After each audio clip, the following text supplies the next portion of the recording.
बड़ी खबर आई दक्षिण चीन सागर में चीन और फिलीपींस के बीच भड़के विवाद पर। दक्षिण चीन सागर में पहले से चल रहे तनाव के बीच फिलीपींस और चीन के जहाजों के टकराव की खबर आई।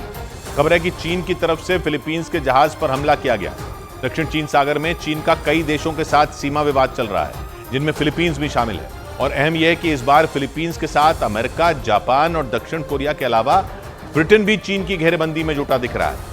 ये सभी देश दक्षिण चीन सागर में जंग की तैयारियों में जुटे दिख रहे हैं और इन्होंने एक बड़ा अभ्यास शुरू किया है जो सीधे सीधे चीन को उकसाने वाला है, जिसका सीधा मतलब यह है कि समंदर में किसी भी वक्त नई जंग छिड़ सकती है, क्योंकि दक्षिण चीन सागर में एक बार फिर से चीन और फिलीपींस के बीच जंग की तलवारें खिंच गईं। खबर है कि दक्षिण चीन सागर में चीन और फिलीपींस के जहाज आमने सामने आ गए और फिलीपींस के मीडिया के मुताबिक दक्षिण चीन सागर में चीन के जहाजों से उसके देश के जहाजों पर हमले किए गए।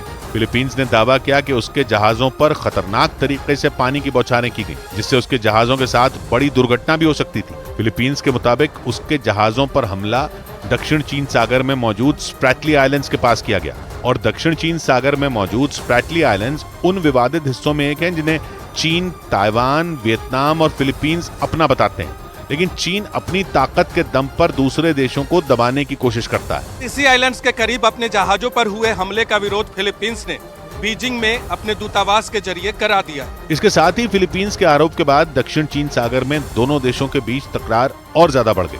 और दक्षिण चीन सागर में चीन और फिलीपींस की भिड़ंत पहली बार नहीं हुई, बल्कि इससे पहले भी कई बार दोनों देशों के कोस्ट गार्ड की टक्कर हो चुकी है। फिलीपींस ने पिछले महीने ही आरोप लगाया था कि चीन के कोस्ट गार्ड के एक जहाज ने उसकी एक सप्लाई बोट पर जानबूझकर टक्कर मार दी थी।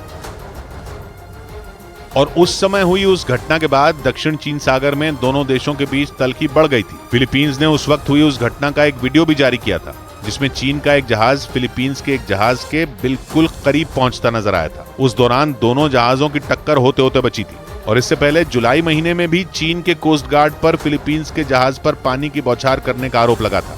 और उसके कुछ दिन बाद चीन ने बैरियर लगाकर फिलीपींस के मछुआरों को दक्षिण चीन सागर में घुसने से रोकने की कोशिश की थी। यानी चीन की इन हरकतों से साफ है कि वो दक्षिण चीन सागर में अपना प्रभुत्व बनाना चाहता है।